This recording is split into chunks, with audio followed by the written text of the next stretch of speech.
to work on what we started yesterday, where we got a dog to sit and get used to us walking away. So yesterday we talked about making a dog feel comfortable and confident and secure by using a corner of a room or a building or a pen or an enclosure or something, rather than using an open area where the dog feels like she's got to constantly check her back and make sure she's not under any danger or there's nothing going to sneak up on her. So she's going to feel nice and safe and secure there. We didn't ask her to sit, we told her to sit, and we also gave a nice clear hand signal. If you think about a dog's perspective this high, looking up at you, the dog's going to see things differently than we would see each other.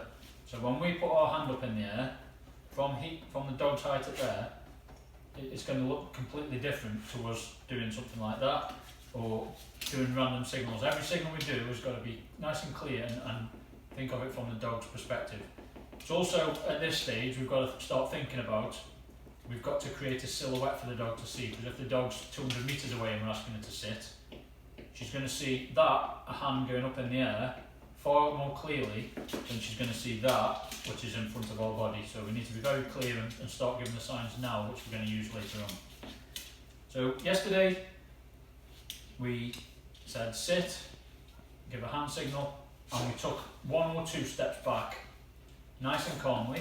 We maintained eye contact, we didn't turn our back on the dog, and then we stepped forward to the dog and nice and calmly give her a food reward or a cuddle or a well done or a toy or whatever it may be. We're going to build on that today, and the way we're going to build on it is not the way you'd expect. We're not going to take more steps back. It doesn't matter if you take 2 steps or 200 steps to a dog. As far as a dog's concerned, you're either with it or you've left it. So that kind of idea is more of a human concept than a dog concept. What we're going to work on doing instead is increasing the time which we're away from the dog. The dog's more, what we need to do is get the dog used to sitting on its own for longer and longer periods of time and feeling comfortable doing it, feeling happy to be away from you because it knows you're going to come back and it's not going to be deserted and left. And for a dog, it doesn't matter if it's that distance or 100 metres, and I'll do it now just to demonstrate that Fern just wants to be with me. So if I take a step away, she just wants to be with me. And we just need to get her to feel confident that even if I do step away and leave it, or if I go out of her sight, it's absolutely fine because he's going to come back. And not only is he going to come back, he's going to make it really good for me because he's going to give me loads of strokes and loads of cuddles or food or play with a toy or wherever it may be. At this stage, if you're going to use a dog whistle to introduce a sit stay, so you can blow the whistle across the field at distance and expect your dog to sit, this is one way which you can introduce it. It's not a way I've taught it with my dogs, but it is a way you can get the dogs to learn it. So for me, a sit stay is a long sort of a really loud blast on a whistle, and then it sort of fades away to the end like this. Here's a good keel. Here's a good keel. So at the minute doesn't mean anything to Fern, although it looked like it did then. So that doesn't mean anything to her. I'm also aware that Dolly's behind the camera in her cage. So whilst I'm sensitising Fern to these sounds and training her what they mean, it's also desensitising Dolly to them. She's probably sat now because she knows what it means. So bear in mind, if you've got 2 dogs, whilst you're training one dog, if another dog can hear it, you're also detraining that other dog. So I'm going to do this with Fern away from Dolly, just for that reason. But for the purpose of this on the film, I'll be doing it now, and it's not going to do any great harm to Dolly. I also don't use that whistle to mean sit. I use it to mean stop what you're doing and look at me. And then if I want you to sit, I'll do that. Some people have that to mean to call that a stop whistle, a sit whistle. Sorry. For me, it's just to stop and look at me. So if you want your dog to sit and stop on that, then now might be a time, depending on you and your dog, to introduce it. You've also got to be aware that whilst you mean it to mean sit, the dog might mean it to mean sit in front of me. So if you blow it 100 metres away, the dog might come running and sit in front of you. So you've got to understand how the dog might interpret it as well. So I'm just going to show you what we're going to do, how to build on it. We're not going to test the dog at any stage. We're here to make the dog feel more secure and confident in what she's doing. So we're not going to say, oh, she went 3 seconds yesterday, can we go to 33 seconds? We're just going to build it in small stages. Once we've built in small stages and she knows that it's absolutely perfectly fine for me to take a step back, and she's learnt for 5 seconds, then 7, then 10 seconds. Once you get to bigger numbers, you can leave her for longer and longer then, but we've just got to, for now, make her feel confident and secure that we're not going to step away. We're going to maintain eye contact with her all the time and look at her and assess her body language, and if it looks like she's going to step away, then we'd end it there and go in and reward her. We wouldn't test her to the point where she then moves and she's failed then. Well, we've failed, but as a byproduct she's failed and she doesn't get the reward. So we're not going to test her. We're going to always allow her to succeed.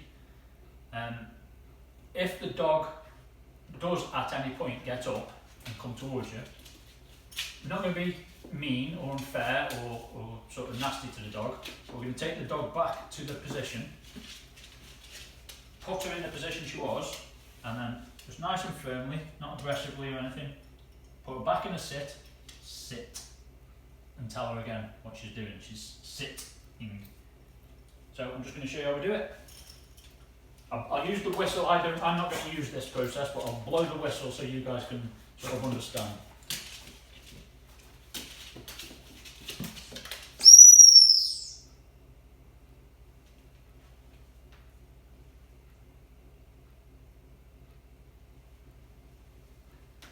Good girl.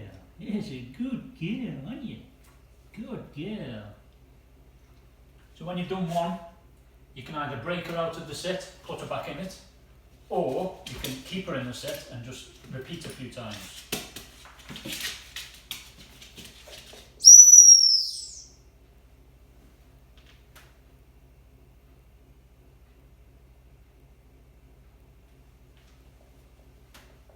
Good girl. Yes, a good girl. You're a beautiful girl. Good girl.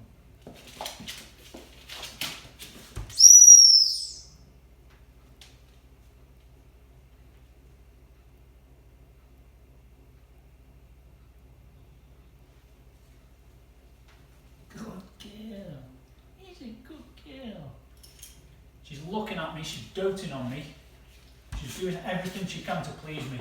So we need to let her win all the time. There's no point testing her and letting her fail when she's trying so hard to please me.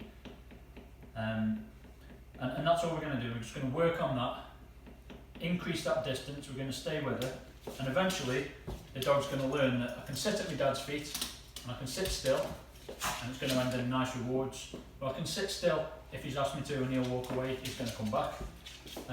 Another thing to be conscious of or bear in mind, if you're watching the dog to make sure she doesn't break or watching her body language, eye contact for a dog can be seen as a bad kind of thing.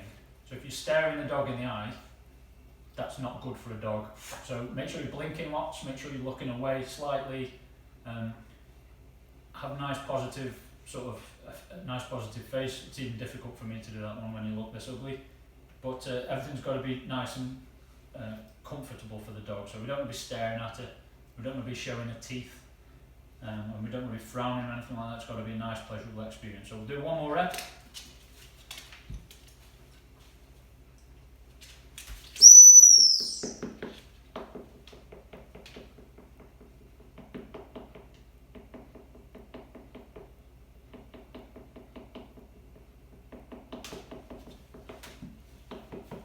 Good girl.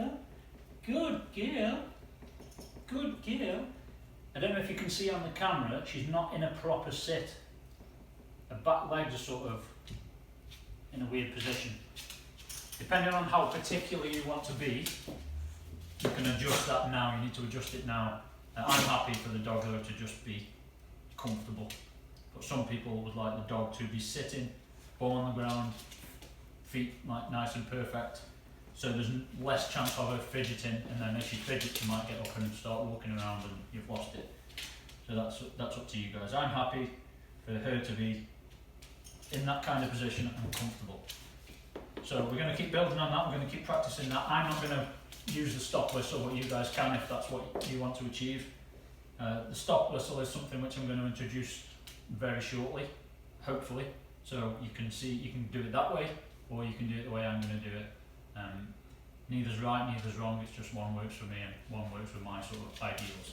So we'll keep on it, you guys get on it, and we'll do another video soon. Thank you for watching me and Fern. Please give us a subscribe, a like, a share, and comment below with anything you've got for us.